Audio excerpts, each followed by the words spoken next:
The year 2008 was very hard for me. It was the year that my 3-year-old sister Phoebe passed away.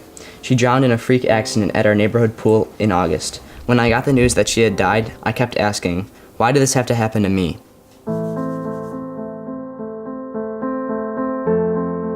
I was away with some girlfriends, and Matt was here with Luke, who was 6 at the time, and Mia was 5, and then Phoebe was 3. Me and the kids had spent the day at the pool. We were actually getting ready to leave. And then the next thing I knew, people were yelling, get her out of the water. I turned and wasn't sure, I didn't know it was her.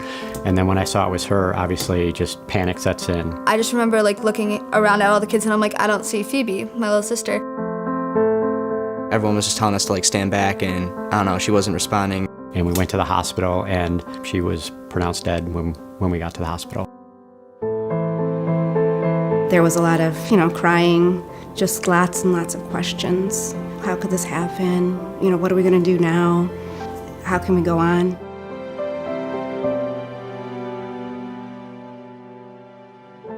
Ellie was born on May 9th, and her given name was Helen Louise Snow Stover. She had something called desquamative interstitial pneumonia, which is a lung disease, so she couldn't breathe, and then she failed to thrive. We went to Mayo Clinic, we went to Ann Arbor, we went back and forth to Sparrow Hospital, and she was tenacious in her will to live, but eventually, after 4 months in the peds ICU, she died. Every parent has a sense that there is a need that needs to be addressed. Betsy had a sense of the right thing to do and what was needed early on. I mean, our kids had their own issues, their own challenges. We had to properly focus on that as best as possible. Their grief was different than ours, and they were grieving in pieces. More aggression, more sadness, more withdrawing, and we knew we needed to do something for them before Woody and I had some support. Ellie's Place has been around for 25 years, and it started with humble beginnings here in Lansing with a handful of volunteers and a few families in the basement of a church. Since then, we've grown to 4 communities across the state: Grand Rapids, Lansing, Flint, and Ann Arbor. And we've supported, in that time, nearly 25,000 individuals. I remember not really knowing what to expect. It was kind of cool to see that other people that had gone through the same thing, because at the time I didn't know anybody else that had experienced anything like we had. After the first time, I thought this could be all right, and then I just wanted to go back every week just to talk about my feelings. You all pretty much have something in common, so it's easier to talk.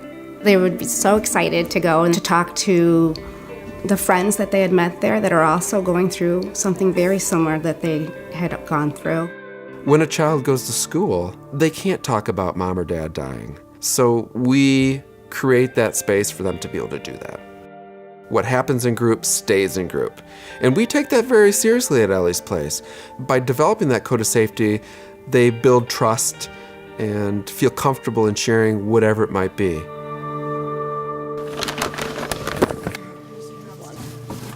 So in Ann Arbor, we are leasing space from the Unitarian Universalist Church. Every Monday, Tuesday, and Wednesday afternoon, we load up supplies from the storage room in our office, put them in the cars, drive over here 10 to 15 minutes to the church, unload the vehicles, open up our storage room, unpack all of the large items that we store in there for each night of activities. We do a lot of moving of tables and chairs, kind of depends what setup we walk into. Put out all the chairs in this room in a circle like this. The time that they would spend now carting things around, loading, unloading, would be better spent with the kids. Currently, we are at capacity. Right now, we have waiting lists. As exceptional and wonderful as this program is, it's not accessible to every kid who needs it, and every kid who needs it might have to wait right now. When a family calls Ellie's Place at one of the most dire times of their lives, it's really just heartbreaking to have to tell them that they have to wait. They can be responsive to communities when they are not working within very structured hours when the program is available. The program does transcend the building, but the building represents the program. I got the puppets out.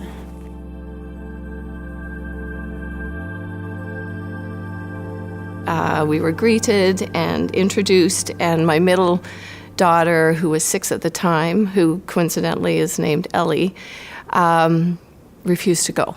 And we spent the first 2 months at the program every week sitting in the hallway because she would not go into her group.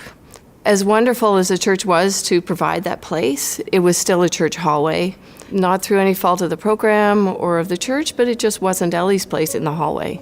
To have our program at a beautiful site where families will come and they will know that they're going to be taken care of, and they know that we're always going to be there.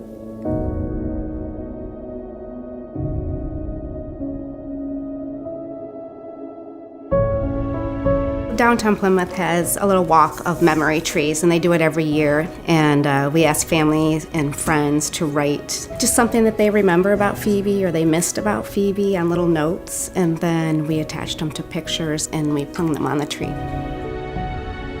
Again, we're all here on this earth for a reason, and certainly Ellie Stover was here to help other children. Without Ellie's death, Ellie's place wouldn't be here.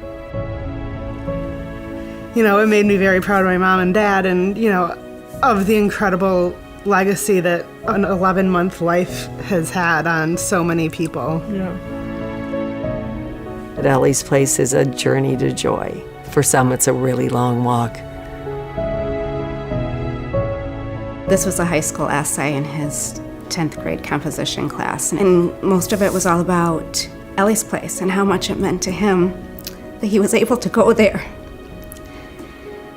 and still be okay after the death of this, you know, beautiful little sister of his. After going through this entire experience, I learned many things about myself. I learned that when it comes to death, I can really handle my emotions. There's not a day that goes by that I don't think about Phoebe. She holds a special place in my heart. We all fought really hard to overcome the grief of losing Phoebe and succeeded. All in all, death is very, very hard, but if you get help to overcome your grief, you can go on with the rest of your life.